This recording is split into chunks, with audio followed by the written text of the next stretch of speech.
Assalamualaikum warahmatullahi wabarakatuh.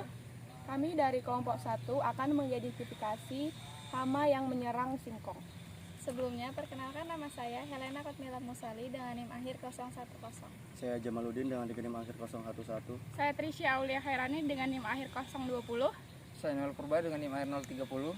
Saya Nia Buang Menalu dengan NIM akhir 036.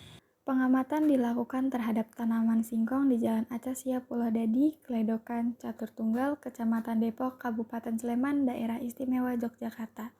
Pada pengamatan tanaman singkong ini, kami mengambil 10 sampel tanaman yang akan diamati. Dari hasil observasi yang telah kami lakukan, ditemukan beberapa hama yang menyerang tanaman singkong, yaitu walang sangit, kepik hijau, dan kutu putih. Berikut adalah penjelasan hasil identifikasi beserta cara pengendalian dari hama yang menyerang tanaman singkong. Pertama, kami menemukan hama walang sangit.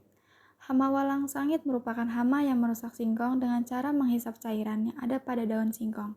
Selain itu, hama ini merusak tanaman dengan meloncat ataupun terbang dari satu tanaman ke tanaman lain sambil mengeluarkan bau yang tidak sedap. Hal ini menyebabkan daun singkong menjadi kering dan menguning. Jika serangan walang sangit cukup parah, dapat menyebabkan daun singkong menjadi rontok dan tanaman singkong menjadi kerdil. Dari 10 sampel yang kami amati, tanaman singkong yang terserang hama walang sangit sebanyak 4 sampel tanaman, sehingga insidensi munculnya hama ini sebesar 40% pada pertanaman singkong yang kami amati. Hal ini dapat memberi dampak pada tanaman singkong seperti kerusakan fisik singkong, penurunan produksi singkong, dan penurunan kualitas singkong. Untuk cara pengendalian hama walang sangit pada tanaman singkong, yaitu dapat melakukan pengendalian hayati, kimiawi, dan mekanis. Untuk pengendalian hayati, dapat menggunakan organisme hidup seperti jamur Beauveria bassiana dan Metarhizium anisopliae. Untuk pengendalian kimiawi, dapat menggunakan pestisida sintetis dan organik. Untuk pengendalian mekanis, dapat dilakukan dengan membuang salah satu atau seluruh bagian tanaman menggunakan sabit, gunting tanaman, dan lain-lain. Selanjutnya, kami menemukan hama kepik hijau pada tanaman singkong. Hama kepik hijau merupakan hama yang merusak tanaman singkong dengan mengkonsumsi daun, batang, atau buahnya.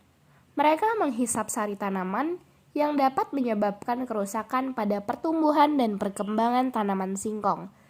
Serangan yang parah dapat mengakibatkan daun menjadi kuning, kering, berlubang, dan bahkan dapat mengurangi hasil panen singkong. Selain itu, beberapa jenis kepik hijau juga dapat menyebabkan penularan penyakit melalui gigitan atau luka yang dihasilkan saat mereka makan. Dari 10 sampel yang kami amati, tanaman singkong yang terserang hama kepik hijau sebanyak 2 sampel tanaman hingga insidensi munculnya hama ini sebesar 20% pada pertanaman singkong yang kami amati. Hal ini dapat memberi dampak pada tanaman singkong seperti merugikan tanaman singkong secara keseluruhan, mempengaruhi kesehatan tanaman dan produksi. Untuk cara pengendalian hama kepik hijau pada tanaman singkong yaitu dengan melakukan pengendalian biologi, kimiawi, dan kultur teknis. Untuk pengendalian biologi bisa dilakukan menggunakan bioinsektisida. Selain itu, penggunaan musuh alami seperti laba-laba juga dapat dilakukan untuk menekan populasi kepik hijau. Untuk pengendalian kimiawi dapat dilakukan dengan menyemprotkan insektisida. Untuk pengendalian kultur teknis dapat dilakukan dengan sanitasi lahan, tanam serempak, pergiliran tanaman. Terakhir, hama yang kita temui yaitu hama kutu putih. Hama kutu putih merupakan hama yang biasanya bergerombol sampai puluhan ribu ekor. Hama tersebut merusak dengan cara menghisap cairan. Semua bagian tanaman bisa diserangnya dari buah sampai pucuk. Selain itu, serangan hama kutu putih juga dapat menyebabkan munculnya jamur embun tepung pada tanaman. Gejala serangan hama kutu putih dapat dilihat dari perubahan fisik tanaman seperti daun menguning dan menggulung, bunga dan buah rontok, tanaman menjadi kerdil dan tidak berproduksi. Dari 10 sampel yang kami amati, tanaman singkong yang terserang hama kutu putih sebanyak 3 sampel tanaman, sehingga insidensi munculnya hama ini sebesar 30% pada pertanaman singkong yang kami amati. Cara pengendaliannya dapat dilakukan secara alami dengan memelihara pemangsa alami kutu putih menggunakan minyak nimba, larutan bawang putih, atau alkohol. Penggunaan pestisida kimia sintesis dapat menjadi pilihan terakhir jika serangan terlalu parah. Pengendalian kutu kebul secara kimia dilakukan dengan menyemprotkan insektisida cair yang merupakan racun kontak sistemik.